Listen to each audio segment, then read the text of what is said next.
আসসালামু আলাইকুম দর্শক, আমি নিউ ইয়র্ক স্টেটের বাফেলো থেকে মুস্তাক খান বলছি। সামার চলে এসেছে। এখন বাফেলোতে ভালো গরম পড়েছে।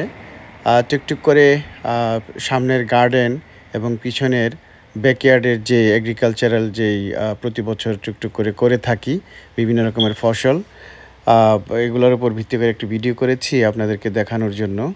যদিও সম্পূর্ণ শেষ করতে পারিনি, আস্তে আস্তে আরও কাজ বাকি আছে। ফুলের গাছগুলো এখনও বড় হয়ে উঠেনি, উঠলে অনেক সুন্দর লাগবে। অনেক ধরনের ফুল এখানে আছে, ভরে যাবে ফুলে ফুলে।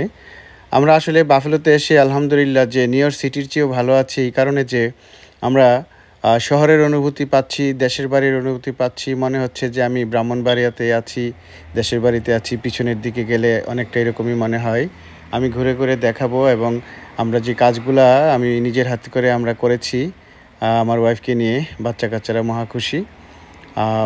আপনারা দেখতে থাকুন, আমি পরিবেশটা দেখাচ্ছি। আপনারা যারা বেড়াতে আসবেন, দাওয়াত রইল, আমার বাসায় আসবেন। এবং যারা নিউ ইয়র্ক সিটি থেকে বাফেলো আসবেন, আপনাদেরকেও দাওয়াত রইল। যারা আমেরিকাতে নতুন আসবেন, বাফেলো ঘুরতে আসবেন, বাফেলো নায়াগ্রা ফলস আছে, পাশেই বর্ডার, কানাডার বর্ডার টরেন্টো। আপনারা সব কিছু দেখতে পাবেন। এখানে খুব সুন্দর একটা পরিবেশ, সুন্দর একটা জায়গা।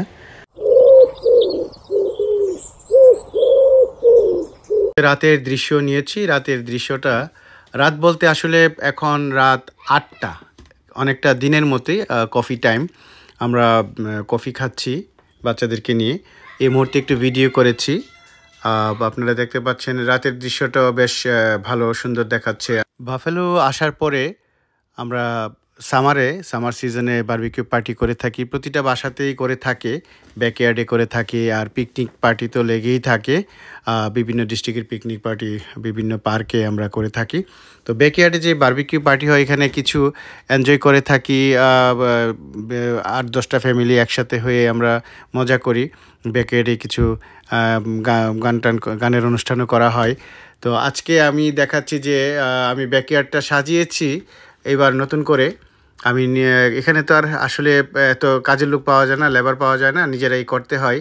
তবে আমার জীবনে কোনো দিন করিনি, নিজে নিজে চেষ্টা করেছি, অনেকটা সফল হয়েছি। নিজের কাজ নিজে করা ভালো। মানুষ তো আর এখানে খুঁজে পাওয়া যায় না, আর আমেরিকানদেরকে দিয়ে এইসব কাজ করালে $8,000 থেকে 10,000 খরচ হয়ে যাবে। তো নিজে নিজে টুকটুক করে করেছি, হয়ে গেছে মোটামুটি। খারাপ হয়নি, আশা করি আপনাদের কাছে ভালো লাগবে। এই দৃশ্যটা আমি দূর থেকে নিচ্ছি। বাড়ির ব্যাকইয়ার্ড, আমার বাড়ির পিছনের অংশটা, বাড়ির দুই দিকেই 2টা খালি জমি। তো চিন্তা করলাম যে জমিটি ফেলে রেখে লাভ নেই, যেহেতু প্রচুর টাকা ট্যাক্স দিতে হয় গভর্নমেন্টকে। যার যত জমি বেশি তত ট্যাক্স।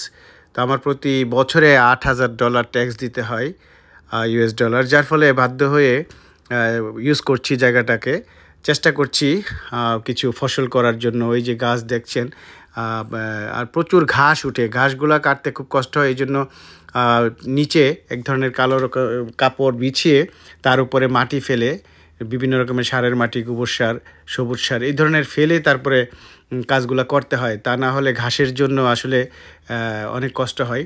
তো আপনারা দেখতে পাচ্ছেন এখানে একটা কার্পেটের মতো ঘাসের কালারের কার্পেটিং করেছি, স্টেজ করেছি। বাচ্চারা এখানে খেলাধুলা করে। যদিও কিছুটা অপরিষ্কার হয়ে আছে, ক্লিন করতে পারিনি, করব। এই গাছটা হোম ডিপো থেকে কিনে এনেছি। এটা হচ্ছে পেয়ার গাছ। পেয়ার গাছটা বড় হবে, বেশ ভালো মোটা তাজা হচ্ছে। আর এখানে একটা গেটের ব্যবস্থা করেছি, গেটটা বানিয়েছি নিজের হাতেই সব কিছু। আমার ওয়াইফ আমাকে হেল্প করেছে। বেশিরভাগ সময় আমরা একসাথে চেষ্টা করেছি এই পরিবেশটাকে সুন্দর করার জন্য। তো বাফেলোতে প্রত্যেকটা বাড়িতেই বেশ সুন্দর করে সবাই যার যারভাবে কাজ করে ব্যাকইয়ার্ডটাকে সুন্দর করে রাখার চেষ্টা করে। তো আমিও আরও বাকি আছে, আরও কিছু কাজ বাকি আছে, আমি আরও কিছু কাজ করব।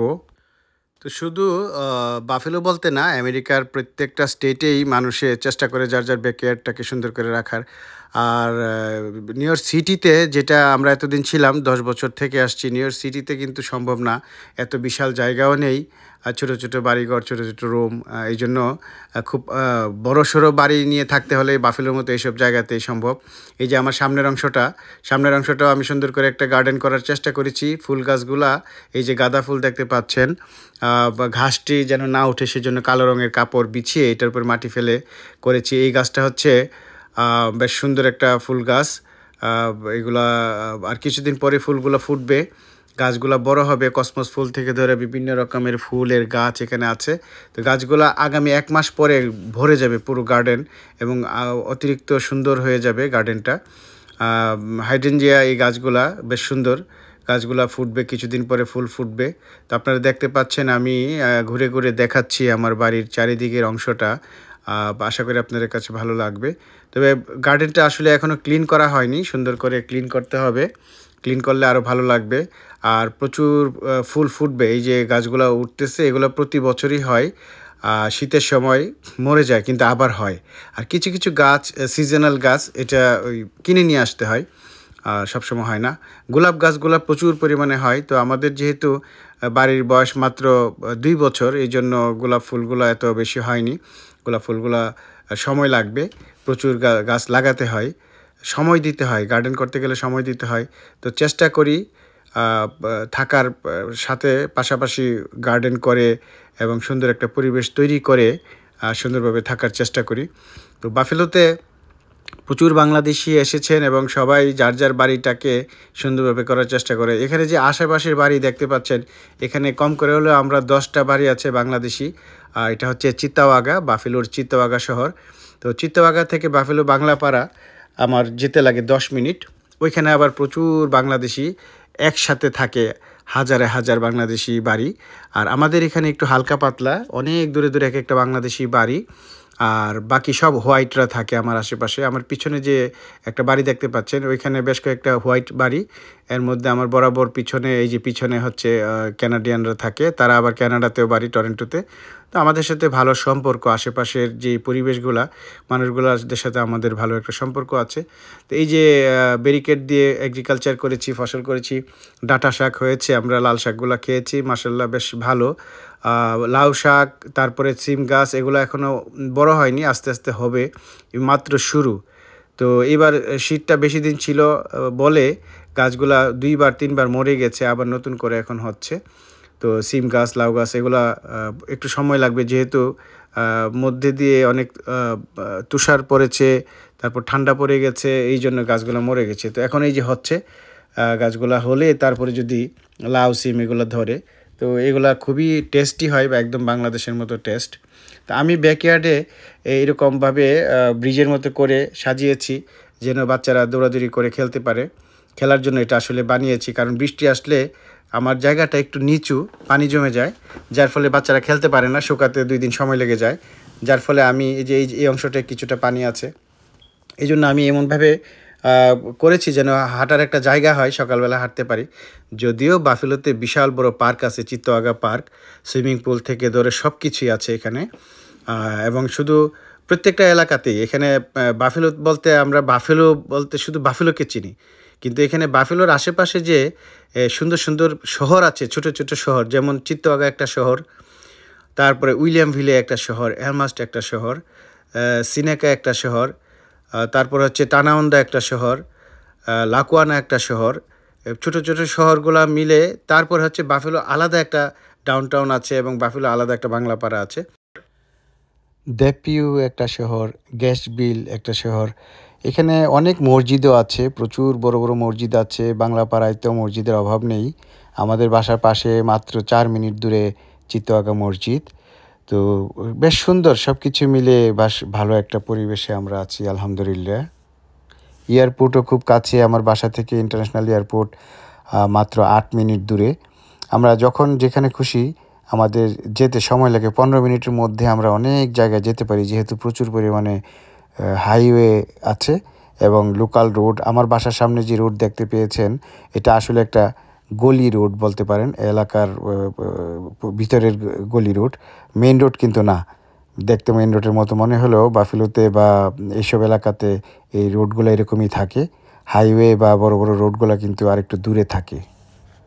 তো বাফেলো নামটাই ফেমাস, বাফেলো নামে আসলে চিনে সবাই, কিন্তু এই যে ছোট ছোট শহরগুলো যে কিউট সুন্দর সুন্দর শহর, এইগুলো আগে আমরা জানতাম না। প্রথম 3-4বার বাফেলোতে আসার পরে 4বারের মাথায়, 3বার এসে তো আমি বাড়ি কিনতে পারি নাই, 4বারের মাথায় এই চিত্তওয়াগার নাম শুনলাম, এবং এক চাইনিজ ব্রোকারের মাধ্যমে এই বাড়িটা পেলাম।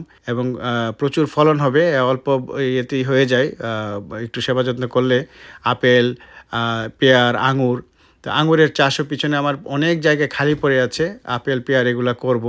কিন্তু আপেল গাছটা করলে অতিরিক্ত আপেল হয় এবং নিচে পচে পচে যায়, এগুলো ক্লিন করতেও কষ্ট। সব ধরনের গাছ লাগানোটাও আসলে চিন্তা ভাবনা করে লাগাতে হয়, বাড়ি পরিষ্কার পরিচ্ছন্ন রাখতে হয়, রেগুলার ঘাস পরিষ্কার করতে হয়, আর না হলে সিটি থেকে এসে টিকিট দিয়ে যায়। পরিষ্কার না রাখলে সিটি থেকে টিকিট দিয়ে যায় এবং প্রতিদিনই ইন্সপেক্টররা এসে ঘুরে ঘুরে যায়, বাড়ির চারিদিকে ঘুরে দেখে কার বাড়ি কত পরিষ্কার। এই জন্য আসলে সবসময় খেয়াল রাখতে হয়, বাড়ির অপরিষ্কার থাকলে সমস্যা। বিশেষ করে নিজের স্বার্থেই পরিষ্কার রাখাটা ভালো। আর আমি সবসময় পরিষ্কার পরিচ্ছন্ন পছন্দ করি, গার্ডেন পছন্দ করি, যার ফলে আমি গার্ডেন করার চেষ্টা করি। তো আপনারা দেখতে পাচ্ছেন যে এই ঘাসগুলো আমি গত 2 দিন আগে ঘাসগুলো মেশিনে কেটেছি, নিজেই কেটেছি। তো এই ধরনের ঘাসগুলো আবার এখানে বিভিন্ন কোম্পানি আছে, তাদেরকে বাৎসরিক চুক্তি দিয়ে দিলে তারা এসে প্রতি 15 দিন পর পর ঘাস কেটে দিয়ে যায় তাদের মেশিন দিয়ে। তাতে করে একটা মান্থলি একটা টাকা দিতে হয় বা বাৎসরিক একটা টাকা দিতে হয়। এই জন্য আমরা চিন্তা করি যে যেহেতু সময় আছে নিজেরটা নিজেই করি। বেশিরভাগ ক্ষেত্রে আমরা বাঙালিরা নিজের ঘাস নিজেরাই কাটি, মেশিনে কেটে ফেলি, কোনো কষ্ট হয় না। মেশিন 2-3 ধরনের আছে, ইলেকট্রিক্যাল মেশিন আছে, আবার পেট্রোল দিয়ে মেশিন আছে, এগুলো দিয়ে ঘাসগুলো কাটতে মজাই লাগে। তো আপনারা দেখতে পাচ্ছেন যে আমি যে ডেকোরেশনগুলো করেছি চেষ্টা করেছি একটু সুন্দর করার জন্য। যদিও এই রাস্তায় একটু ময়লা দেখাচ্ছে, আমি ক্লিন করতে পারিনি এখনও, বিকালবেলা এগুলো আস্তে আস্তে ক্লিন করব। তো আপনাদের কাছে কেমন লেগেছে, ভালো লাগলে লাইক শেয়ার করবেন। এবং আপনাদের যদি কোনো যারা বাফেলোবাসী আছেন, যারা দেখতে পাচ্ছেন, আপনাদের কোনো আইডিয়া থাকলে আমাকে আইডিয়া দিবেন যে কীভাবে আরও সুন্দর করা যায়। আমরা আসলে বাফেলোবাসী যারা আছি একে অপরের সাথে খুব ভালো বন্ধুত্ব এবং সম্পর্ক আছে। বিশেষ করে কাজে কর্মে সব দিকেই খুব হেল্পফুল, সবাই সবাইকে হেল্প করে থাকে। আর বিশেষ করে আমার প্রতিবেশী যারা আশেপাশের বাঙালিরা আমাকে প্রচুর হেল্প করেছে। প্রথমে এসে আমি কি করব বুঝতে পারছিলাম না, ঘাস কাটা থেকে ধরে আমার 2বার টিকিট পেয়েছি। সিটি লুক থেকে এসে টিকিট দিয়ে যায়, $200-250 টিকিট। পরিশেষে সবাইকে বলবো, আমার ফেসবুক ফ্রেন্ড এবং যারা ফলোয়ার আছেন, আত্মীয় স্বজন, ভাই ব্রাদার, সবাইকে অসংখ্য ধন্যবাদ আমার ভিডিওটি দেখার জন্য, সময় দেওয়ার জন্য। আপনারা সবাই ভালো থাকুন, সুন্দর থাকুন, সুস্থ থাকুন। আল্লাহ হাফিজ, বাই।